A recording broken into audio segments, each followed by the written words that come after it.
Hello, my friend. I want to talk today about my experience right now with motherhood and what's coming up for me lately.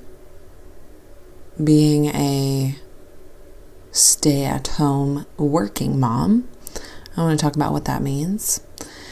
And before I go in, I just want to start with honoring every mother's journey. If you are on here and you are a mother and you have younger kids or older kids or whatever, or you want to be a mom or you don't want to be a mom, whatever it is, I respect everyone's journey. And I also respect my own journey enough to speak openly about my beliefs around what's possible through motherhood in these times. I hold a belief that culturally, in this Western world, there has been a huge exodus from present mothering.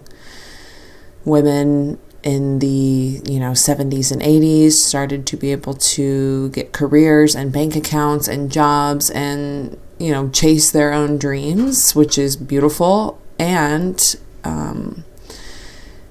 decade after decade has created a new culture where babies are at a very early age left with another caregiver, either a daycare or another family member, while the mom goes and works. And I don't know that that's the best way. I don't know that how I'm doing it is the best way. I think that it's worth considering all ways, especially when we think about the imprinting of our children and the more we learn about how much of a human's lens around the world is shaped and formed within these first 7 years of life. And so you think about the amount of time that babies from a young age are spending away from their parents, and it's worth discussing. It's worth leaning into. I lean into it so much because of the past decade. I've been having these deep conversations with thousands of people at this point around their upbringing, around their experience as children, and how many of us have had, just harmful beliefs put into place based on the way that we were brought up, or things that we saw, or what was going on in the world, or even just cultural conditioning. The collective conditioning around parenting and motherhood in general has just been to where most power and most connection and most decisions have been outsourced to doctors, teachers, daycares, everybody else but the parent. Now, it's different to get support from someone versus to have somebody completely dictate how you show up for your child. So this is like a huge thing to unpack, and in full transparency, me staying home with Cairo and being with my son during these, the first 18 months of his life, it was by choice, but it was also kind of by force, because I just couldn't see myself taking him somewhere for a full day. He's breastfed. He's very sensitive and curious, and I just couldn't see how I could make it work. Mostly with the breastfeeding situation, we tried a bottle, it didn't really work. So I'm like, okay, we're going to be together. And I had no idea how this would shift my work. I was somebody who loved my work. The past 8 years that I have committed to studying wellness and sharing my own journey, holding space for others, just being in so many different environments with so many different beautiful women, I have loved it, and I wasn't expecting it to change as much as it has now that Cairo's here. And I am choosing for the most important thing to be my ability to be present with him and my ability to plan our time together according to his flow and his schedule.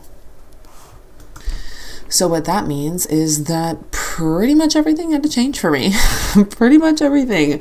My morning routine of my breath work and journaling, all the working out I was able to do before, coaching calls here and there, mapping out all of these launches, everything with the wellness work. It's just had to change. And I've been in many ways resisting that change, because definitely in 2021, when we were launching and hosting all the trainings, the meditation teacher training, the breathwork facilitator training, all of the trainings, they just did so well, and it was so fun and felt so good. But it also required a version of me that is just not home right now. She just ain't here, okay?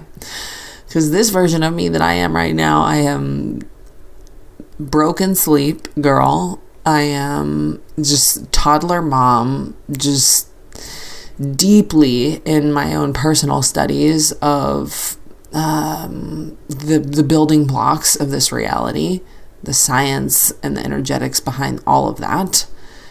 And then, just a regular ass human who likes to walk her dog and read fantasy fiction books, and now I'm making sourdough bread. So I have had to really allow some things and some beliefs to fall away that are no longer a match for who I'm being called to be right now. And I feel like that is a message for many of us in these times where our evolution and our growth and the way life is happening for each of us right now, it is often calling us into becoming a version that we are not yet. And per usual, as with anything, that takes looking at what is my relationship with the unknown? What is my relationship with not knowing how this will work out?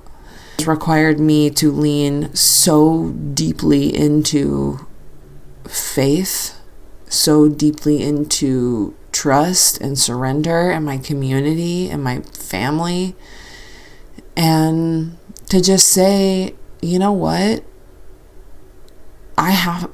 It's time to walk the talk. It's time to actually trust in the laws of the universe and in God and in myself and in the calls forth of my heart, because I have good intentions for this shit. So do you. It's highly likely that you have good intentions for your life, that you are purifying, you want to take care of your family, you want to experience things, you want to be able to invest in your health and adventure and play, and you just want to enjoy your damn life, right? Me too. And the other part of it is the soul knowing that there is a lot more than what is being shared out there. And so there's this quest of knowledge and wisdom that only gets activated from within our own being. That's the part that makes it to where your beingness starts to reflect the information that you are getting. Because you'll see people out there who are getting all types of information and facts and codes and laws of the universe and ways to see things and Bible scriptures and everything, but it's so mental. It's so up in the head. It's so conceptual. It's not been brought through the person's body. It's not been sat with. It's not been integrated. And so there's this fragmented energy. These times are calling all of us to embody the peace, embody the actual love, embody the easygoingness, the play, the happiness, the joy. Actually experience it and share it. And the only way that I know how to do that is to keep checking in with my own heart. Through sitting down every day, through witnessing how am I reacting to my baby, how am I reacting in my relationship, how am I feeling about money, how am I feeling about my dreams, how am I feeling about just this very moment, and not running away from any of the feelings. Motherhood right now it's okay to just remove the timelines around how I think things are supposed to go down in my life. Our relationships will teach us everything. My relationship with my son is teaching me everything I need to know about where I need to go. And the dreams and the love for work and creation and all of that does not go away. That's why I'm still here trucking along, doing this, just thrown into the unknown of what's next for me. I know the version of myself that I want Cairo to have as a mom is the version of me who isn't afraid to say the thing or create the thing or do the thing, but also the version of me that's not afraid to just be and just go through my days with space and time to be together. That's the most important thing, y'all. Is us physically being together, not virtually. Like, there's only one level of connection that can happen through these mediums. The actual, real good, sitting in physical presence, sharing a laugh, sharing a dance, sharing a drink, sharing a piece of sourdough bread, I don't know. Sharing a moment, a physical moment. These are where my priorities are going. And it is a ride, and I'm not going to tell you that I do it perfect all the time, because I don't do it perfect. I just keep doing it, because I know I'm surrounded by beings like you who are also doing your best. Every moment that we sit down, that we say yes to the silence, that we say yes to showing up for ourselves, it helps move the needle forward. And forward's where everything's going, whether you want to go there or not, whether I want to go there or not. Everything is evolving and changing. And we can trust that we're being made into the versions of ourselves that are equipped to navigate all of the things. We are very supported in it. I am here to be an ear of support or however I can serve. But beyond that, I know that I serve the best just by enjoying my own life. So I'm going to go take the rest of this nap time to read my book before the evening begins. And I am just so grateful that we can be together. Thank you for listening, for all the ways in which you show up. I bow to just the wild ass beauty of this life and the wild ass beauty of you. I'll see you next time. I love you.